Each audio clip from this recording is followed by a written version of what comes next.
Scarlett, कैथी, Christie और मरिया नाम के चार दोस्त अपने कॉलेज ग्रुप के साथ कैंपिंग करने के लिए एक जंगल में आए थे। शाम का वक्त था जब वो चारों जंगल में घूम घूम कर वहां की फोटोज ले रहे थे। तभी अचानक मरिया की नजर जमीन पर गिरे एक कैमरे पर पड़ी। वो कैमरा कैथी का था, लेकिन कैथी एकदम से कहीं गायब हो गई थी। उन्होंने उसे बहुत ढूंढा, लेकिन वो कहीं नहीं मिली। इतने में जब मरिया ने उसके कैमरे की फोटोज देखी तो वो घबरा गई। उसमें एक परछाई थी, एक लंबे से पतले से आदमी की परछाई जो हर फोटो में पास आती जा रही थी। स्कारलेट उन फोटोज को देखते ही चौंक गई और बोली, ये तो स्लेंडरमैन है। मारिया और क्रिस्टी ने उससे पूछा कि वो कौन है। स्कारलेट ने उन्हें बताया कि स्लेंडरमैन एक हॉरर लेजेंड है जो यंग लड़के और लड़कियों को अपने काबू में कर लेता है और उनसे जो चाहे वो कराता है।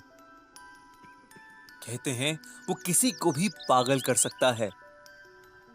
स्कारलेट ने कहा कि उसे हमेशा से लगता था कि ये सब काल्पनिक बातें हैं, पर वो फोटोज देखकर उसे कैथी की बहुत चिंता हो रही है। मरिया ने इंटरनेट पर स्लेंडरमैन के बारे में खोजना शुरू किया और उन्हें पता लगा कि स्लेंडरमैन को बुलाने के लिए उन्हें जंगल में एक रस्म पूरी करनी थी। उन्हें अपनी आंखों पर पट्टी बांधकर 3 बार एक घंटी बजानी थी, लेकिन जब तक ये रस्म पूरी ना हो जाए कोई भी अपनी आंखें खोल नहीं सकता और ना ही कुछ बोल सकता है। अगर कोई भी अपनी आंखें खोल दे तो स्लेंडरमैन को गुस्सा आ जाता है और वो उसे अपने साथ ले जाता है। अपनी दोस्त कैथी को खोजने का सिर्फ एक तरीका था, स्लेंडरमैन को बुलाना। स्कारलेट, क्रिस्टी और मरिया ने अपने बैग से एक कपड़ा निकाला और अपनी आंखों पर पट्टी बांधी और एक घंटी को बजाना शुरू किया। लेकिन तभी स्कारलेट को लगा कि किसी ने पीछे से उसका गला पकड़ लिया। स्कारलेट जोर से चिल्ला पड़ी और उसने अपनी आंखों से पट्टी हटाकर ये देखने की कोशिश की कि उसके पीछे कौन खड़ा था। उसे अपने पीछे कोई भी दिखाई नहीं दिया। रस्म बीच में ही टूट गई और वो लोग स्लेंडरमैन को बुला नहीं पाए। रात बहुत हो चुकी थी और इसीलिए तीनों दोस्त वापस अपने टेंट में लौट गए। टेंट में लौटते ही स्कारलेट को कुछ अजीब सा महसूस होने लगा। जब से उसे लगा था कि जंगल में कोई उसका गला दबा रहा है, तब से उसे ये भी लग रहा था कि जैसे उसके गले में कुछ फंसा हुआ हो। उसने जैसे ही अपना मुंह खोला, उसने देखा कि उसके मुंह से कुछ काले रंग की चीजें निकलने लगी।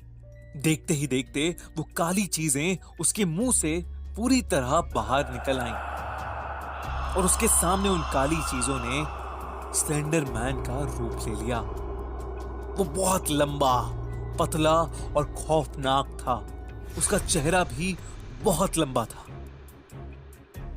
लेकिन उसके चेहरे पर ना तो आंखें थीं, ना नाक और ना मुंह। स्लेंडरमैन को देखकर स्कारलेट बहुत ज्यादा डर गई, लेकिन अचानक से उसका सारा डर खत्म हो गया। देखने में लग रहा था कि स्लेंडरमैन ने उसे अपने काबू में कर लिया था। स्कारलेट ने क्रिस्टी और मरिया को फोन किया और उनसे कहा कि वो सारे लोग फिर से उसी जगह मिले जहां कैथी गायब हुई थी। उसके दोस्त बहुत डरे हुए थे, लेकिन स्कारलेट के कहने पर वो मान गए। लेकिन उन्हें क्या पता था कि इस बार जंगल में उनके साथ क्या क्या होने वाला था। जैसे ही वो लोग जंगल में पहुंचे, स्कारलेट ने अपने दोनों दोस्तों से आंख पर पट्टी बांधने के लिए कहा। क्रिस्टी को स्कारलेट से बहुत ज्यादा डर लग रहा था और इसलिए उसने मरिया को वापस चलने के लिए कहा।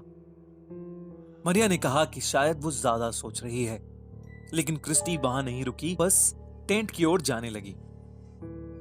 स्कारलेट उसे कुछ नहीं बोली, लेकिन उसने मरिया को फिर से पट्टी बांधने के लिए कहा।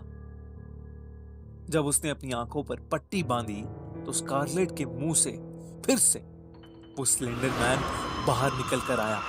उसने मरिया की आंख से पट्टी हटाई।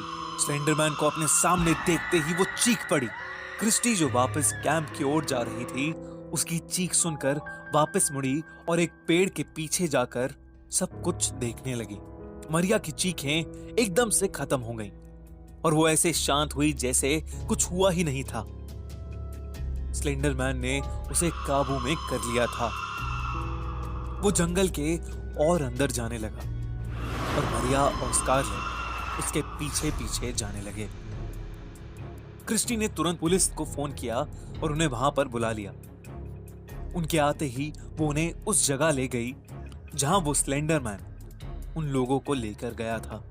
जब वो वहां पहुंचे तो वहां बस एक कुआं था जिसमें मरिया, स्कारलेट और कैथी की लाशें बह रही थीं। ये देखकर क्रिस्टी पागल हो गई और अपने घर लौट गई। कई साल तक क्रिस्टी को पागलपन के दौरे पड़ते रहे और उसे ऐसा लगता रहा जैसे स्लेंडरमैन ने उसे अपनी कैद में जकड़ रखा है। लेकिन कौन था स्लेंडरमैन और वो कैसे ऐसा भयानक भूत बन गया?